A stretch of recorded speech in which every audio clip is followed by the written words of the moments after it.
Hi everyone, good afternoon. Welcome to my YouTube channel SPN education. तो आज का हमारा सेशन है संधि का, ठीक है ना। आज हम लोग संधि को अच्छे से डिफाइन करेंगे, ठीक है ना। आज हम लोग संधि के बारे में पढ़ेंगे, ओके। हमारा जो वर्ड माला चैप्टर जो था, पहला चैप्टर, वो ख़त्म हो चुका है, जिसमें दो पार्ट में करके आया हुआ है, पहला स्वर और दूसरा व्यंजन, ठीक है, ओके। अब आज हम लोग पढ़ेंगे संधि के बारे में, ओके। तो सबसे पहले हम लोग ये जानेंगे कि संधि किसे कहते हैं, ठीक है। संधि किसे कहते हैं, ओके। तो जो संधि है ना, दो वर्णों के मेल को हम लोग क्या कहते हैं, संधि कहते हैं। दो वर्णों के या दो अक्षरों के मेल को संधि कहा जाता है, ओके, ठीक है। संधि का जो शाब्दिक अर्थ होता है ना, संधि का शाब्दिक अर्थ होता है मेल, ठीक है। संधि का शाब्दिक अर्थ होता है मेल। मेल यानी मिलना जुड़ना, ठीक है, जुड़ाव से यहाँ पे मतलब है। तो इसका परिभाषा हम लोग जानेंगे। जो संधि का परिभाषा है वो क्या है, ठीक है। परिभाषा इसका है,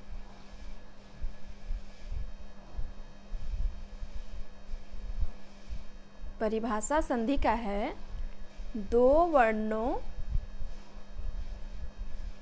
या दो अक्षरों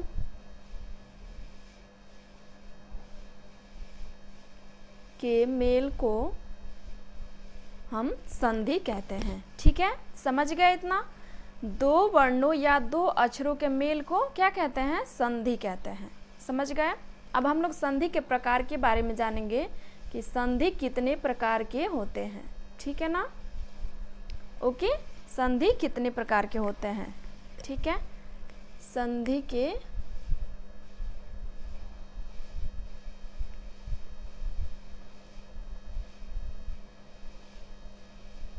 प्रकार, ठीक है। संधि दो प्रकार के होते हैं, संधि तीन प्रकार के होते हैं, सॉरी, संधि तीन प्रकार के होते हैं। पहला होता है स्वर संधि,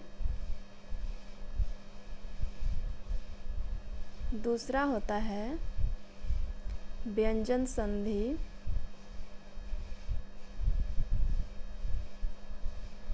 और तीसरा होता है विसर्ग संधि, ठीक है।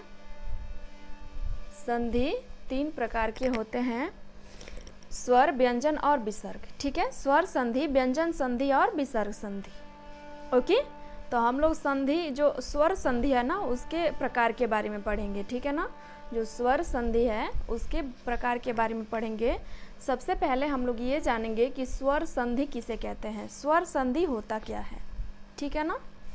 तो दो स्वरों के मेल से जो विकार उत्पन्न होता है ना, उसी को हम लोग स्वर संधि कहते हैं, ठीक है। स्वर संधि जैसे है स्वर संधि, दो स्वरों के मेल से बनता है, ठीक है। दो स्वरों के मेल से बनता है स्वर संधि, ठीक है। उसे दो जो स्वर होते हैं उसी के मेल को हम लोग क्या कहते हैं, स्वर संधि कहते हैं, ठीक है। अब स्वर संधि के प्रकार के बारे में हम लोग जानेंगे कि स्वर संधि के प्रकार कौन कौन से होते हैं। और सब इससे पहले हम लोग ये भी जान लेंगे कि व्यंजन संधि किसे कहते हैं और विसर्ग संधि किसे कहते हैं, ठीक है ना। तो स्वर संधि के बाद दूसरा होता है व्यंजन संधि, व्यंजन संधि किसे कहते हैं,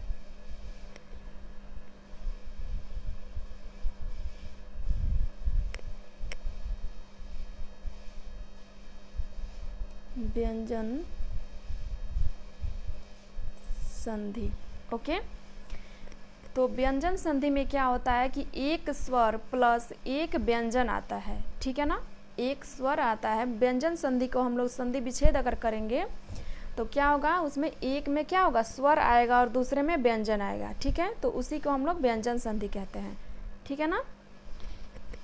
या फिर देखिए अभी बता रहे हैं, एक स्वर प्लस एक व्यंजन, या दोनों व्यंजन, या दोनों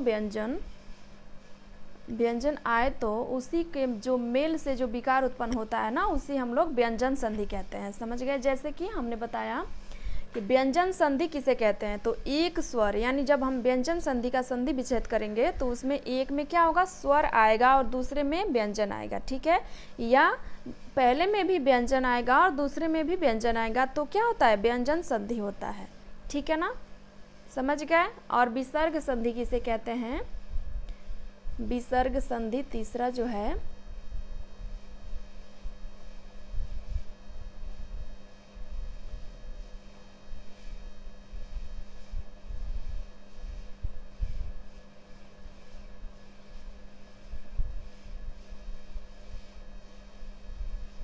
ठीक है, विसर्ग संधि किसे कहते हैं, तो विसर्ग संधि जो है ना, इसमें जब इसका हम लोग संधि विच्छेद करते हैं तो उसमें कहीं ना कहीं एक जगह पे जरूर विसर्ग ऐसा आना चाहिए, विसर्ग जरूर आना चाहिए। ठीक है, वो विसर्ग संधि होता है। विसर्ग संधि पहचानना बहुत ही आसान है, उसमें जहाँ कहीं हमें ये दो बिंदु दिखे तो वो क्या होता है, विसर्ग संधि होता है। ठीक है ना। आज हम लोग स्वर संधि के बारे में अच्छे से क्लियर करेंगे और अगले चैप्टर में, अगले वीडियो में हम लोग विसर्ग और व्यंजन के बारे में देखेंगे। ठीक है ना। ओके, क्योंकि जो स्वर संधि है ना वो बहुत लंबा है और एक ही वीडियो में सारा ख़त्म करना मुश्किल हो जाएगा। ठीक है, तो आज हम लोग स्वर के बारे में पहले देख लेते हैं कि जो स्वर संधि होते हैं वो कितने प्रकार के होते हैं, कौन कौन से होते हैं। ठीक है, स्वर संधि के जो प्रकार होते हैं वो 5 प्रकार के होते हैं। समझ गए। स्वर संधि 5 प्रकार के होते हैं।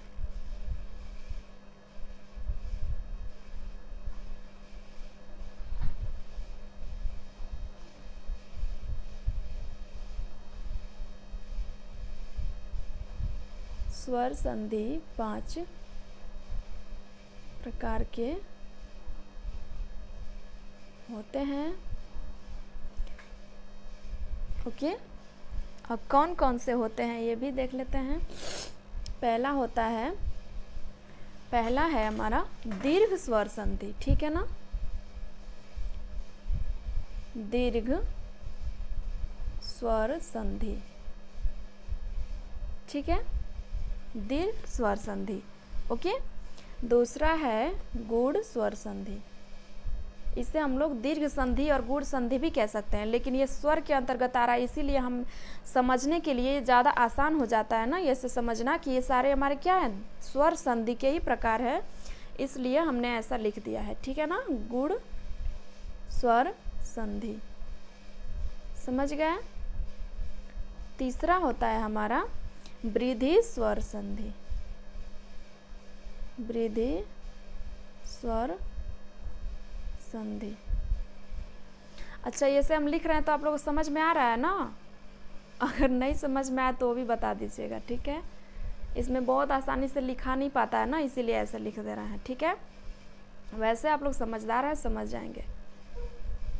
3 हो गया हमारा, पहला दीर्घ स्वर संधि, दूसरा गूढ़ स्वर संधि और तीसरा हो गया वृद्धि स्वर संधि। अब बचा कितना है, 2। ठीक है, क्योंकि 5 होता है तो 3 हो गया, 2 ही बचा है ना। तो हमारा चौथा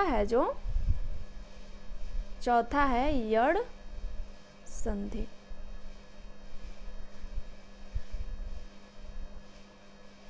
ओके, 5वां है हमारा अयादि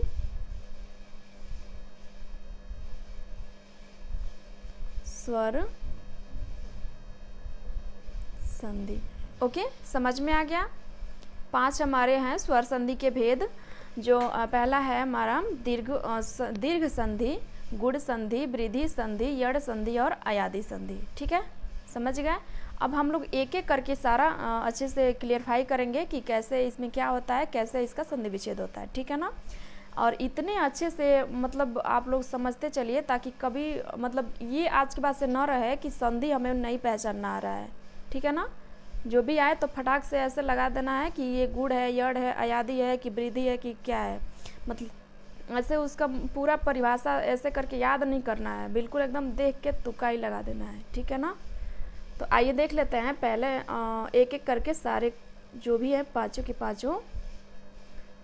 पहला जो हमारा था, पहला क्या था आप लोग बताएंगे? पहला था दीर्घ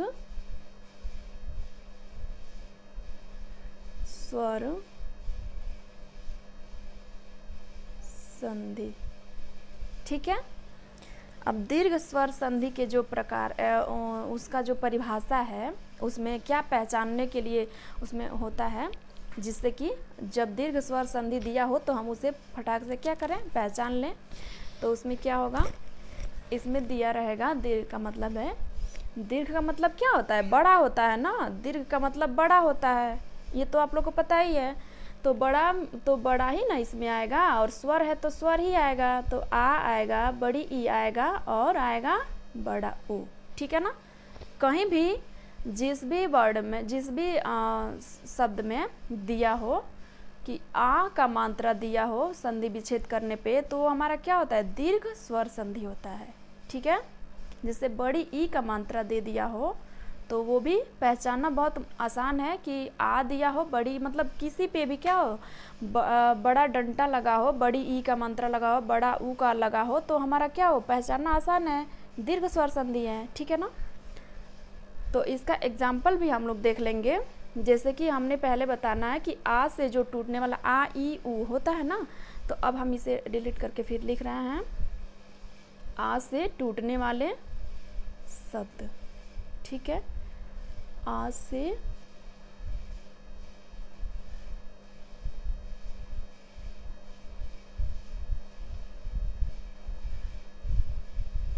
टूटने वाले, ठीक है ना, समझ गए इतना। तो अब हम लोग देखते हैं जो एग्जाम्पल है इसका, आ से टूटने वाले में पहला एग्जाम्पल है हमारा विद्यालय, ठीक है ना। इसमें लगा हुआ है ना, ये दा पे, ये दिया पे या की आ का मात्रा लगा हुआ है, तो ये हमें समझ जाना चाहिए कि क्या है, ये दीर्घ संधि है, ठीक है। बड़ा आ का मात्रा लगा हुआ है तो ये हमारा क्या है, दीर्घ संधि है। और कौन सा दीर्घ है, स्वर, ठीक है ना, क्योंकि स्वर में ही ये सब इसका प्रकार है, तो इसी में आता है, तो स्वर ही होगा, जाहिर सी बात है। तो विद्यालय में हमारा क्या लगा हुआ है, ये जो इसका पहले इसका संधि विच्छेद करेंगे हम लोग। तो विद्या धन आलय, ठीक है। अब इसका मतलब अर्थ क्या हुआ, विद्या का मतलब विद्या ही हुआ, आलय का मतलब घर हुआ, विद्या ग्रहण करने वाले घर, ठीक है ना, विद्यालय, ओके। ये तो इसका अर्थ हो गया। लेकिन ये इसमें क्या लगा हुआ है, देखिए आ का मात्रा लगा हुआ है, इसका विच्छेद करेंगे हम लोग, ऐसे भी शब्द में भी पहचान सकते हैं, ठीक है ना। अगर नहीं पहचान में आए तो उसका विच्छेद कर दीजिए, उसको अलग कर दीजिए, उसको तोड़ दीजिए, तब आपको समझ में आएगा ना कि ये क्या हुआ है, इसमें क्या लगा हुआ है, आ लगा हुआ है, तो ये हमारा क्या हुआ, दीर्घ संधि हो गया, ठीक है ना। ज़्यादा एग्जाम्पल हम नहीं दे पाएंगे क्योंकि बहुत स्क्रीन छोटा पड़ जा रहा है, हम लिख नहीं पा रहे हैं इसमें, ठीक है, आप लोग समझ जाइएगा, ओके। दूसरा भी हम दे रहे हैं इसमें, जैसे कदापि है, कदापि, ठीक है। अब इसका क्या होगा, इसका आप लोग बताएं क्या होगा, इसका होगा कदा धन अपि, ठीक है। अब देखिए इसमें लगा हुआ है ना, आ का मात्रा लगा हुआ है ना, हो गया। ये आ से टूटने वाले जो दीर्घ स्वर है उसमें है, ये समझ गए इतना। एक और दे दें, एक और चलिए ले लीजिए,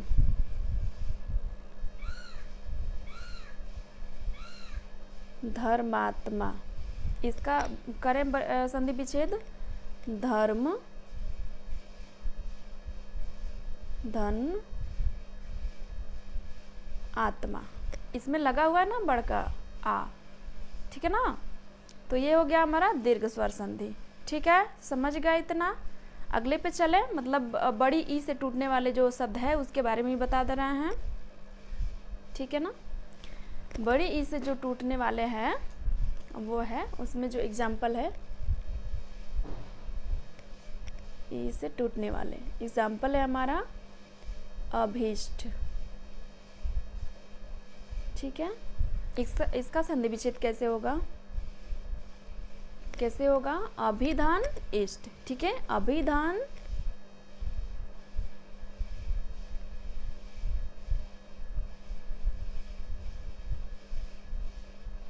अभिधान इष्ट, ठीक है, समझ गए।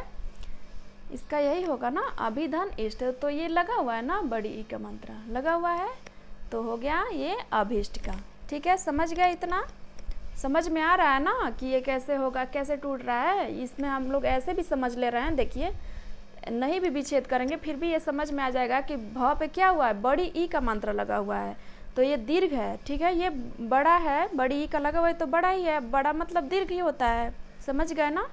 एक और एग्जाम्पल हम लोग ले रहे हैं, जैसे मुनीन्द्र है, मुनीन्द्र, ठीक है। तो इसका विच्छेद होगा मुनि धन इंद्र, ठीक है। मुनि धन इंद्र होगा, तो इसमें क्या लगा हुआ है, इसमें बड़ी ई लगा हुआ है। अगर नहीं भी विच्छेद करेंगे इससे भी पता चल जाएगा हमें, इसमें बड़ी ई लगा हुआ है, दीर्घ है, समझ गए ना। भूलेगा नहीं ना, कभी नहीं भूलेगा अब मेरे ख्याल से, ठीक है। अब हम लोग ऊ से टूटने वाले वर्ड देख लेते हैं, जो है ऊ से टूटने वाले, ठीक है। ऊ से टूटने वाले कौन कौन से, एक चीज़ इसमें हम आप लोग को बताएंगे, जैसे र पे लगा हुआ रहता है ना, ये र है, इसमें एक ऐसे लगा हुआ रहता है, ठीक है, कुछ लिखा जाता है तो किसी वर्ड में, और एक ऐसे लिखा हुआ रहता है। इस दोनों में अंतर है, क्या अंतर है आप लोग कमेंट करके ज़रूर बताइएगा। हम अभी नहीं बताएंगे, हम अगले वीडियो में बताएंगे, ठीक है ना। आप लोग कमेंट करके बताएंगे इसमें कि क्या अंतर होता है दोनों में, ठीक है, ओके। बाद में आप लोग इसका करके बताएंगे, ठीक है ना। चलिए अब आगे हम लोग देख लेते हैं। इसमें जो है ना, पहला इसमें जो एग्जाम्पल है गुरु पदेश, ठीक है ना, गुरु पदेश। इसका संधि विच्छेद क्या होगा, गुरु धन उपदेश, ठीक है, गुरु धन उपदेश, समझ गए।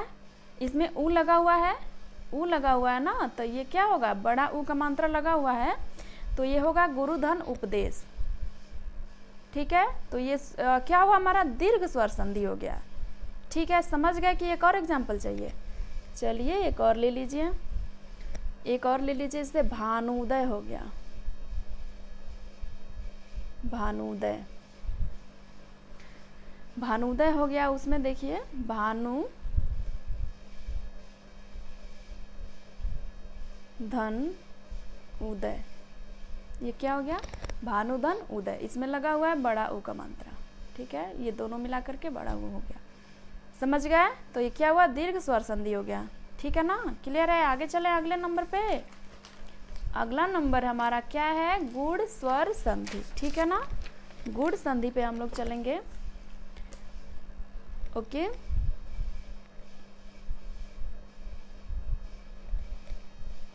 दूसरा है गुण स्वर संधि, ठीक है ना। गुण स्वर संधि में इसका ट्रिक होता है कि एक मात्रा से टूटने वाले, एक मात्रा से टूटने वाले शब्द को हम लोग क्या कहते हैं, गुण स्वर संधि कहते हैं, ठीक है ना। इसमें कौन कौन से आते हैं, इसमें आते हैं ए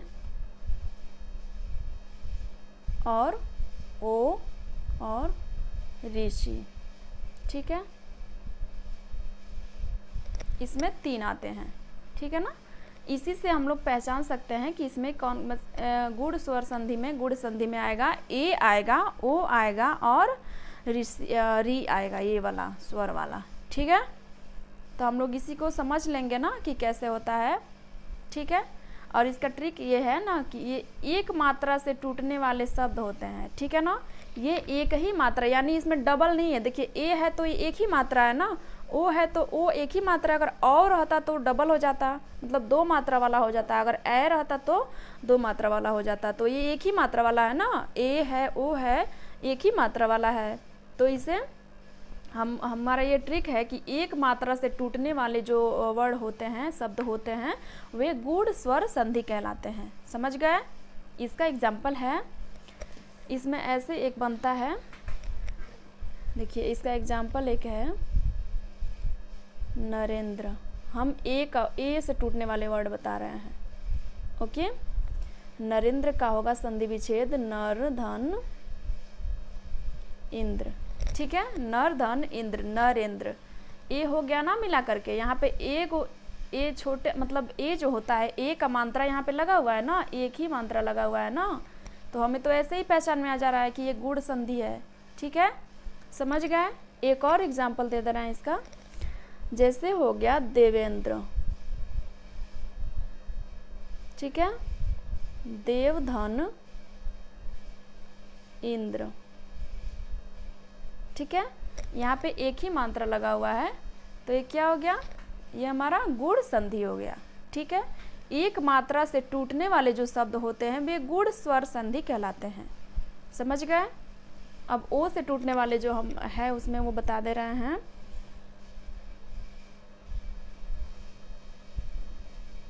ओ से टूटने वाले जो है वो है, जैसे पहला है हमारा परोपकार,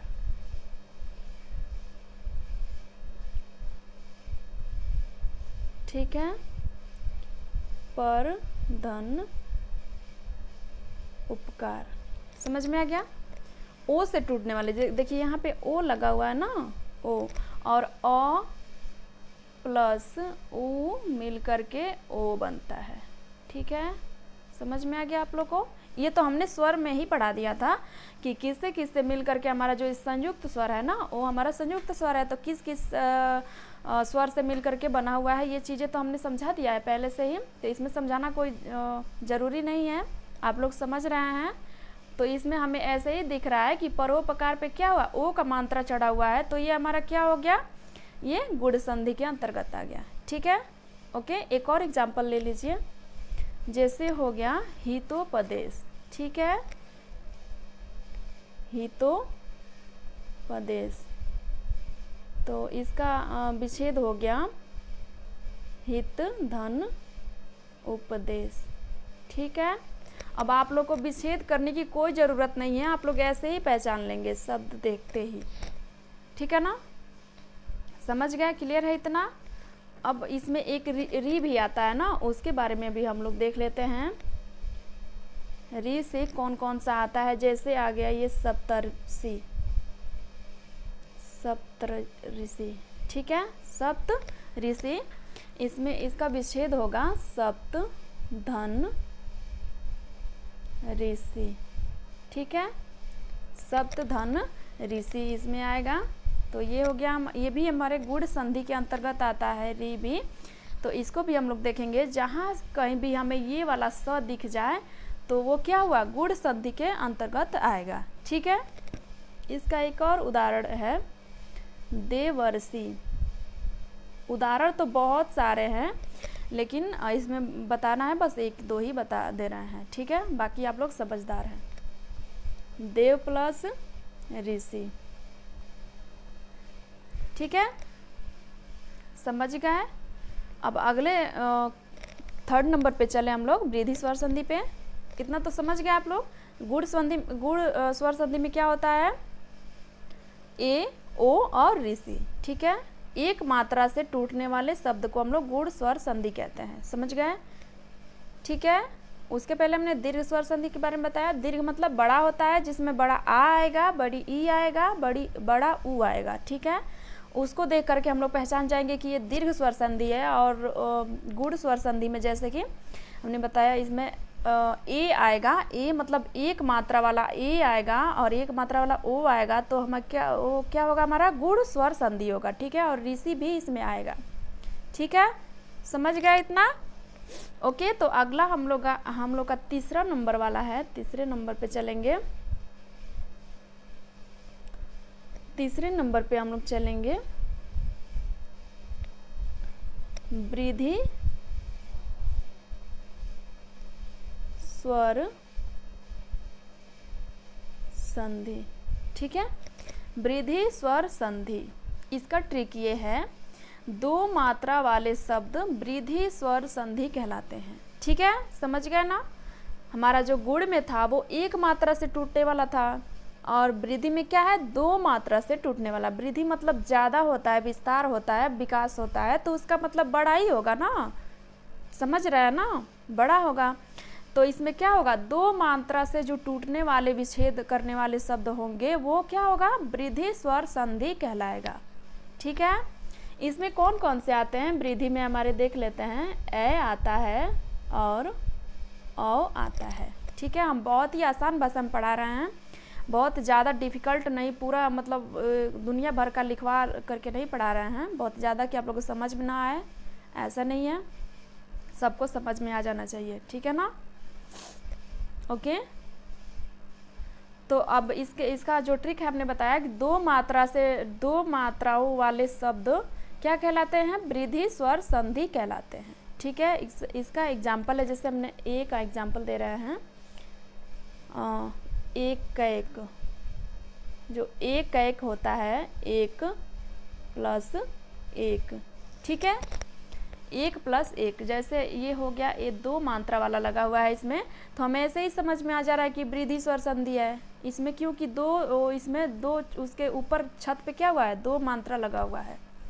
ठीक है, तो ये क्या हुआ, वृद्धि स्वर संधि हो गया। दूसरा एग्जाम्पल इसमें दे रहे हैं, जैसे हो गया सदैव,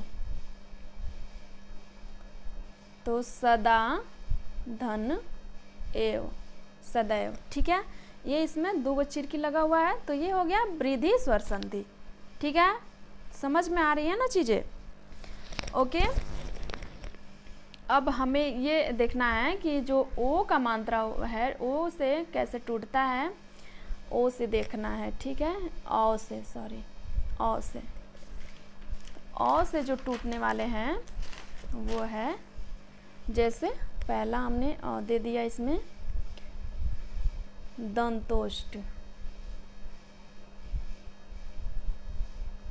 ठीक है, अब इसका विच्छेद कैसे होगा, दंत धन ओष्ठ।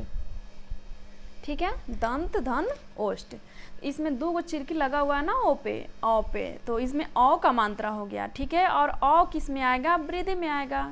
ठीक है ना, समझ में आ रही है ना? ठीक है, अगला है एक और, इसमें ले लीजिए एक और उदाहरण, जलौषधि।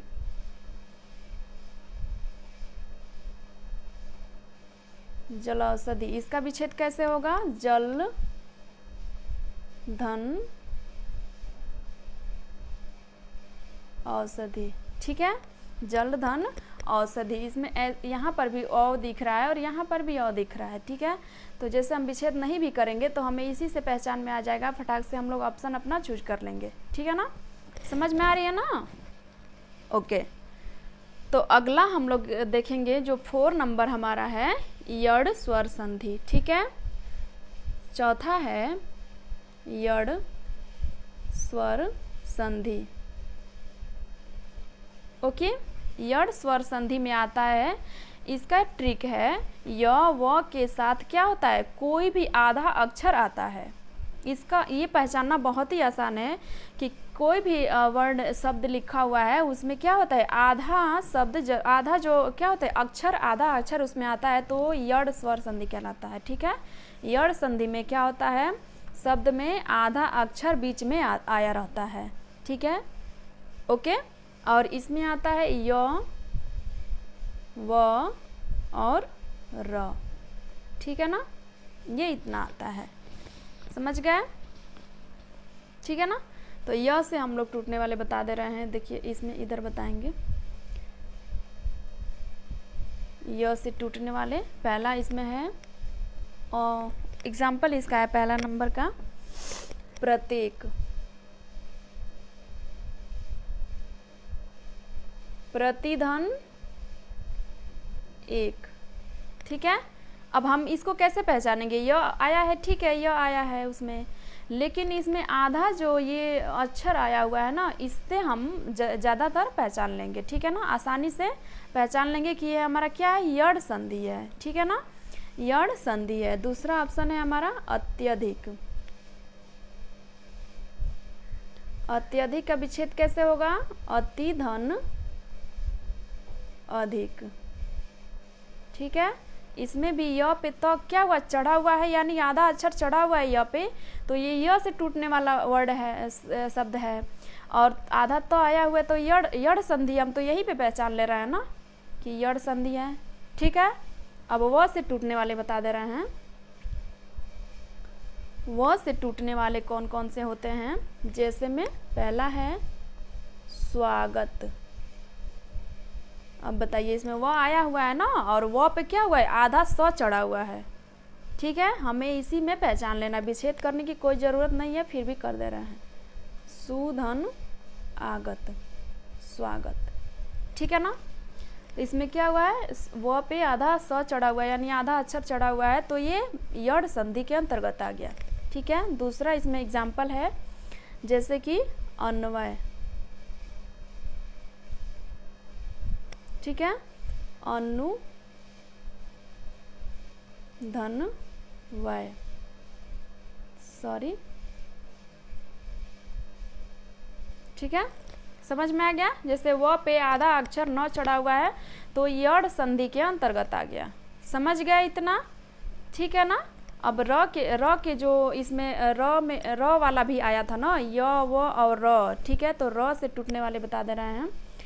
र से टूटने वाले जैसे कि ये आ गया, पहला इसमें है मात्राज्ञा। ठीक है, ओके, तो मातृ धन आज्ञा। ये जहाँ भी ये वाला इसमें दिखे, मात्राज्ञा, पित्राज्ञा, मात्रा देश, पित्रादेश, ये सब जितना इसमें दिखे ना, सब का सब क्या है, यड़ संधि के अंतर्गत आता है। ठीक है ना, जिसमें भी ये वाला र दिख जाए इसमें, मातृ पितृ वाला जितना भी आता है इसमें वर्ड, सब के सब क्या है, यड़ संधि के अंतर्गत आता है। जैसे में ये हो गया पित्रादेश।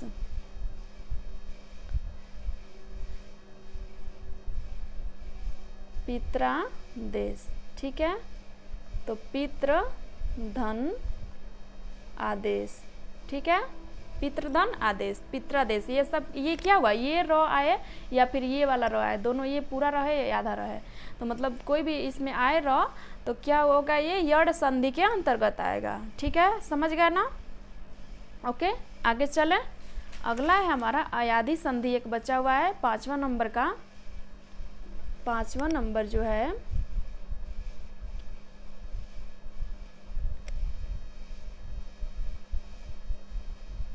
अयादी स्वर संधि। ठीक है, अयादी स्वर संधि, इसका ट्रिक है य व के साथ पूरा अक्षर आए। ठीक है ना, इसमें जब हमने यड़ संधि पढ़ा, उसमें आसान भाषा में हमने समझाया कि य व और र आता है। ठीक है, समझ गए? उसके साथ क्या आता है, आधा अक्षर लगा हुआ रहता है। समझ गए? य व पे और र पे क्या होता है, आधा अक्षर लटका हुआ रहता है, चढ़ा हुआ रहता है, तो यड़ संधि होता है। ठीक है ना। और अयादी संधि में क्या होता है, उसका उसी के समान ये भी अयादी संधि में क्या होता है, य पर और व पर क्या होता है, पूरा अक्षर होता है। य व के साथ पूरा अक्षर आता है। ट्रिक है इसका, इसमें भी आता है य और व। ठीक है, ओके, समझ में आ रहा है ना। ठीक है, तो जैसे इसका एग्जाम्पल है, हम य का पहले एग्जाम्पल बता रहे हैं। य का एग्जाम्पल है जैसे नयन। ठीक है, इसका जैसे नयन है, चयन है, ठीक है, शयन है। तो इसमें क्या है, यो आ रहा है ना, और इसके साथ क्या आ रहा है, पूरा अक्षर आ रहा है। तो पूरा अक्षर ये पूरा है ना, न आया हुआ है, इसके साथ में पूरा अक्षर आया हुआ है ना, तो ये क्या हुआ, अयादी संधि हो गया। यो आएगा और वो आएगा, इसमें हम लोग को आओ याओ ये सब करने मतलब पढ़ने की बहुत ज़्यादा याद करने की ज़रूरत कुछ भी नहीं है, ये ऐसे ही समझ में आ जाएगा कि ये क्या चीज़ है। ठीक है ना, बहुत ही आसान भाषा में है, आप लोग को एकदम ज़रूर क्लियरफाई हो जाना चाहिए। ठीक है, जैसे य से टूटने वाले हमने जो शब्द बताया, इसमें जैसे नयन है, इसका संधि विच्छेद करेंगे ने धन, ठीक है, ने धन अन, समझ गए। इसका कैसे होगा, चे धन अन चयन, से धन अन शयन, समझ गए। ठीक है, और जैसे इसी में आ जाएगा, अगर जैसे नायिका आ गया, ठीक है, जैसे नायिका आ गया तो उसमें क्या होगा, नय धन ईका होगा। ठीक है, उसमें ने धन अका नहीं होगा, उसमें जैसे ई का मंत्र लगा हुआ है ना, मतलब य आना चाहिए बीच में, उसमें ई का लगा हुआ हो या फिर ऊ का लगा हुआ हो, तो उसके अनुसार हम लोग विच्छेद करेंगे उसका। ठीक है ना, जैसे ना का दिया हुआ है ना, उसमें आ का मंत्र दिया हुआ है, तो उस पर हम लोग ए का मंत्र लगा देंगे। ठीक है ना, मतलब उसमें दो गो चिरकी इस पर चढ़ा देंगे। जैसे यहाँ पे रुकिए बता रहा है, जैसे में लिखा हुआ है नायिका, ठीक है, तो इसका विच्छेद हम लोग ऐसे करेंगे, नय धन ईका। अब तो समझ गए ना, ऐसे करेंगे, समझ गए। ठीक है ना, अब वो से जो टूटने वाले वर्ड है उसके बारे में बता दे रहे हैं। वो से जो टूटने वाले हैं वो है जैसे कि भवन, भवन हो गया, ये हो गया पावन हो गया, पावक हो गया। चलिए, दो तरीके से मैंने बताया, जैसे भवन का हो गया भो धन अन्न। ठीक है, अब विच्छेद करने में वो थोड़ा सा कंफ्यूजन हो सकता है, लेकिन ये हमें क्या देखना है, इसमें वो आया हुआ है, ये अयादी संधि में आता है। ठीक है ना, अब ये पा दिया हुआ है ना, पा ये डबल आ का मंत्र है ना, तो इसमें पौ करेंगे। ठीक है, प्लस अक, ओके, समझ गए। पौ धन अक बराबर पावक। ठीक है ना, इसमें बहुत ज़्यादा याद करने की ज़रूरत नहीं है, बस थोड़ी सी इसमें समझने की ज़रूरत है। थोड़ा सा समझ लेंगे तो फिर ये सारे क्लियर हो जाएंगे। ठीक है ना, समझ में आ गया। आई होप कि आप लोग को बहुत अच्छे से समझ में आया होगा। ठीक है, तो आज के लिए बस हम लोग इतना ही पढ़ेंगे। कल हम लोग पढ़ेंगे व्यंजन संधि और विसर्ग संधि के बारे में। ठीक है ना, ओके, समझ गए। Bye bye, take care.